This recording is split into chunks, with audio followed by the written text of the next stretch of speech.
Namaskaram. Innioda proverb. It's not important in life that who is ahead of us or who is behind of us. Truly matters in life is who is with us. ரொம்ப உண்மையான விஷயங்க. இந்த சீக்ரெட்டை நான் கண்டிப்பாக சொல்கிறேன். யாரும் skip பண்ணாமல் full வீடியோவை பாருங்க. ஓகேவா? என்ன சொல்கிறா first? What is important, what is not important in life? யார் நமக்கு முன்னாடி இருக்கா, யார் நமக்கு பின்னாடி இருக்கா? ஏன்னா நம்ம வரும்போது தனியாக தான் நம்ம வந்தோம். தனியாக வந்தோம் அப்படிங்கிற ஒரு மேட்டரை அதில் நிறைய சீக்ரெட் அடங்கியிருக்கு. அம்மாவோட கர்ப்பகிரகத்துக்குள்ளே பஞ்சபூதங்களோடையாக்கும் நம்ம பிறந்திருக்கோம். உள்ளுக்குள்ளே பஞ்சபூதங்களோட தான் நம்ம பிறந்திருக்கோம். அப்போது அந்த அவளோட தான் நம்ம இருக்கோம். ஸோ அவள் தான் நமக்கு எப்போவுமே துணை. அதை முதல்ல தாத்பரியமாக நம்ம புரிஞ்சுக்கணும். உள்ளுக்குள்ளே நம்ம கர்ப்பகிரகத்தில் பஞ்சபூதங்கள், அதாவது நீங்கள் எப்படி நீங்கள் காற்று வெளியில் வந்து தானே கற்றுக்கிறேன், தட் இஸ் மூச்சு விட அப்போ தானே கற்றுக்குறோம். ஓகே, பட் அப்போது உள்ளுக்குள்ளே இருக்கிற வரைக்கும் 4 பேர், வெளியில் வந்தவொடனே ஒருத்தர். எப்படி ஆனாலும் வித் தி ஹெல்ப் ஆஃப் பஞ்சபூதங்களோடு தான் நம்ம வெளியில் வந்திருக்கோம். அப்போ நம்ம வெளியில் வரும்போது they are always with us. But நம்ம அதை புரிஞ்சிக்காமல் மனுஷால நம்ம புரிஞ்சுக்கணும். இவா என் முன்னாடி இருக்கா, இவா என் பின்னாடி இருக்கா, என் குடும்பம் அந்த கஸ்டம்ஸ் அப்படி கொண்டு வந்திருக்கு, இவா இப்படி கொண்டு வந்திருக்கா, அவள் அத்தை சொன்னா, இவா இத்தை சொன்னா, அவளை மாதிரி நம்ம இருக்கணும். கிடையாது. அது நிறைய பேர் தப்பாக புரிஞ்சுட்டுருக்கா. இவாளோடு, அதாவது இயற்கையோடு நம்ம ஒத்து போகிறது தான் இம்பார்ட்டண்ட். அப்போ இந்த இயற்கையோடு ஒத்து போகிறது யார் அப்படின்னு நீங்கள் ஒரு செகண்ட் நீங்கள் நல்லா யோசனை பண்ணி பார்க்கணும். உங்கள் அம்மா அப்பாவா, உங்கள் கூட பிறந்தவாளா, இல்லை உறவினர்களா, இல்லை நண்பர்களா, யார்? கணவனா, மனைவியா, குழந்தைகளா? இவ்வளோ பேர் நீங்கள் கேட்டிங்கன்னா நான் இல்லை. அப்போது உங்கள் கூட இருக்கக்கூடியது யார்? உங்கள் உடம்பு. Very important. அது நிறைய பேர் புரிஞ்சுக்கிறது இல்லைங்க. ஸோ நீங்கள் நில்லுன்னா நிற்கிறதுக்கும், உட்காருனா உட்காரத்துக்கும் உங்கள் உடம்பு தாங்க உங்கள் சொன்ன பேச்சை கேட்கும். அதுதான் ரொம்ப அழகாக சொல்லியிருக்கா. Who is with us? உங்களோட அழகாக மூச்சு விடுறதுக்கும், உங்கள் பேச்சை நீங்கள் நல்லபடியாக பேசுகிறதுக்கும், நல்ல காட்சிகளை பார்க்குறதுக்கும், நல்ல விஷயங்களை கேட்குறதுக்கும் உங்கள் உடம்பு தாங்க உங்கள் கூட இருக்குது. அதை முதல்ல யாரும் புரிஞ்சுக்கிறது இல்லை. அண்டு அது மட்டும் இல்லை, உங்களுக்குள்ளே இருக்கக்கூடிய கடவுளும் உங்கள் கூட இருக்கார்.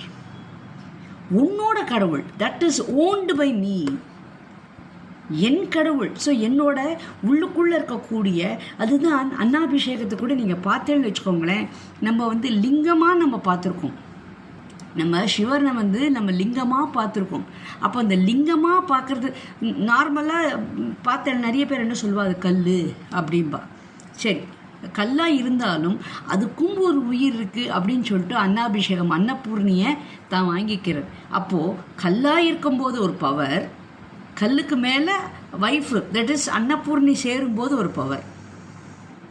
கொஞ்சம் நீங்கள் யோசனை பண்ணி பாருங்களேன். இந்த மாதிரி ஸ்பிரிச்சுவலாக நிறைய விஷயங்கள் நமக்கு பிரபஞ்சம் சொல்லி கொடுக்கறது, நிறைய சொல்லி கொடுக்கறது. பட் நம்ம ஈகோ அப்படிங்கிறதுனால நமக்கு எல்லா நல்ல நல்ல விஷயங்கள்லாம் கண்ணை மறைச்சுடுறது.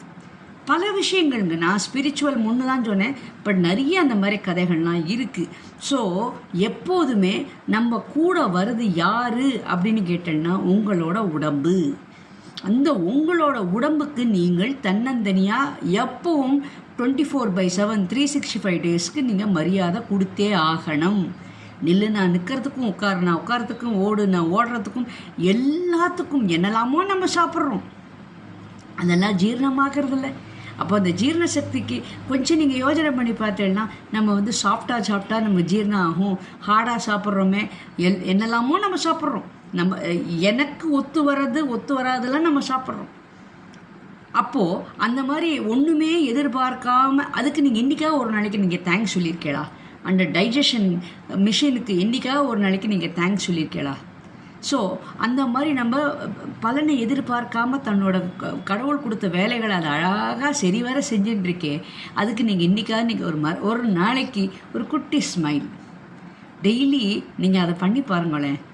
You just close your eyes and say and go to all your parts and பாடி.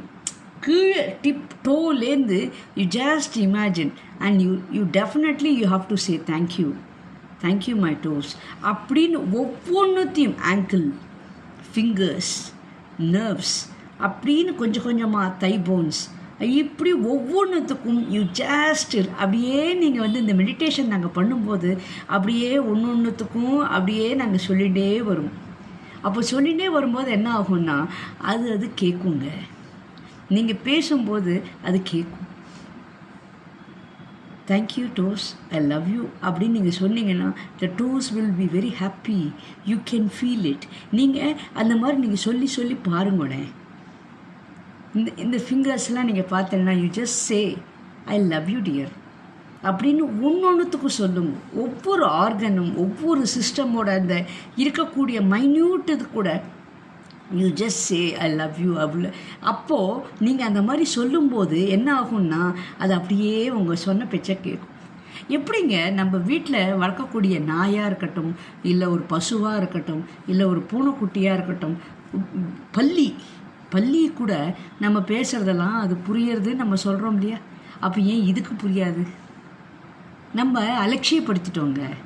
நம்ம எல்லாத்தையும் அலட்சியப்படுத்திட்டோம். இந்த ஜீவராசிகளுக்கு செடி கொடிகளுக்கெல்லாம் நம்ம பேசுகிறதெல்லாம் புரியுறது. அப்படிங்கும்போது உங்கள் உடம்புக்கு நீங்கள் உங்கள் குரலுக்கு தெரியாதா? கொஞ்சம் நீங்கள் யோசனை பண்ணி பாருங்களேன். இத்தனை நாளாக நீங்கள் பண்ணினேடா பண்ணலையா, தெரியுமா தெரியாதா, அது மேட்ரு கிடையாது. இப்போலேருந்து நீங்கள் உங்கள் உடலை நேசிங்க. ஏன்னா அது நிஜமாகவே நீங்கள் அவ்வளோ நேசிக்க உங்களை இன்னும் எவ்வளோ அழகான உயரத்துக்கு உங்களை கூட்டின்னு போகும் தெரியுமா? நீங்கள் ஒரு சொல்கிற மாதிரி ஒரு புள்ளியை வச்சா கோடே போடுவான்னு சொல்லுவாங்க இல்லையா? அந்த மாதிரி ஒவ்வொரு செல்ஸும் இருக்கட்டும், ஒவ்வொரு ஆர்கனும் இருக்கட்டும். ஏன்னா இதெல்லாம் வந்து நீங்கள் பண்ணினதில்லை, நீங்கள் எதிர்பார்த்தது கிடையாது, கடவுளாக கொடுத்தது. அப்போது கடவுளாக கொடுத்ததுங்கும் போது அதை நீங்கள் எவ்வளோ ஜாக்கிரதையாக நம்ம வச்சுக்கணும். இப்போ நமக்கு ஒருத்தர் வந்து அன்பாக நமக்கு பிடிச்சதை கொடுக்குறான்னு வச்சுக்கோங்க. அப்போ அதை எவ்வளோ ஜாக்கிரதையாக நம்ம வச்சுருக்கணும், எவ்வளோ ஜாக்கிரதையாக நம்ம வந்து அதை வந்து பக்குவப்படுத்தி அதை வந்து ஜாக்கிரதையாக எங்கேயோ பந்தோஸ்தாக நம்ம வந்து பீரோலையோ எங்கேயோ ஒரு இடத்துல ஜாக்கிரதையாக நம்ம வைக்கிறோம் இல்லையா? ஏன்னு கேட்டால் அது இஷ்டமான பொருள், இஷ்டமான ஆட்கள்கிட்டேருந்து வாங்கினது அப்படின்னு சொல்லிட்டு அதுக்கு அவ்வளோ மரியாதை கொடுக்குறேன் இல்லையா? அப்போது கடவுள் கொடுத்தது அந்த ஒரு அழகான சரீரம். இன்றைக்கி உங்களுக்கு கால் சரியில்லைன்னா உங்களால் நடக்க முடியுமா? கை சரியில்லைன்னா உங்களால் சாப்பிட முடியுமா, எழுத முடியுமா? எவ்வளோ விஷயங்கள். கண்ணு தெரியல அப்படின்னா உங்களால் பார்வைகளை பார்க்க முடியுமா, காட்சிகளெல்லாம் ரசிக்க முடியுமா? எப்படி இருக்குங்க? ஸோ அப்போ இதெல்லாம் நமக்கு கடவுள் கொடுத்துருக்காரு அப்படின்னா அதுக்கு எவ்வளோ நன்றி சொல்லணும். கண்களுக்கு, அதாவது எல்லா ஆர்கனுக்கும் நீங்கள் எவ்வளோ நன்றி சொல்லணும். அதனால் உங்கள் கூட வரக்கூடியது யாரும் இல்லை, நீங்கள் தான். அதை முதல்ல நல்லா புரிஞ்சுக்கோங்க. அப்போது உங்களை நீங்கள் நேசிக்கணும், நம்பணும். அதை நீங்கள் எவ்வளோ தூரத்துக்கு நீங்கள் நேசிக்கிறடோ அவ்வளோ தூரத்துக்கு அது உங்களை அப்படி நேசிக்குங்க. இது உண்மைங்க, இது உண்மை. ஏன்னா நீங்கள் வளர்க்குற ஜீவராசிகளுக்கு வந்து நீங்கள் சொல்கிறதெல்லாம் புரியுறது, அதுக்கேற்ற மாதிரி அதை நன்றியோடு இருக்குது அப்படின்னு நீங்கள் அதை உண்மை அப்படின்னா இதுவும் உண்மை. ஸோ இப்போலேருந்து நீங்கள் அதை பண்ணுங்க. நான் சொன்ன விஷயம் ரைட்டு அப்படின்னா கமெண்ட் பாக்ஸில் போடுங்க ப்ளீஸ். கொஞ்சம் பேர் கமெண்ட் பாக்ஸ் போடுறதே இல்லை, வியூவர்ஸ் சப்ஸ்கிரைப் பண்ணவே மாட்டேங்கிறேன். பண்ணுங்கம்மா ப்ளீஸ். ஏன்னா எனக்கு நீங்கள் உற்சாகம் கொடுத்தாதான் உண்டு. தேங்க்யூ.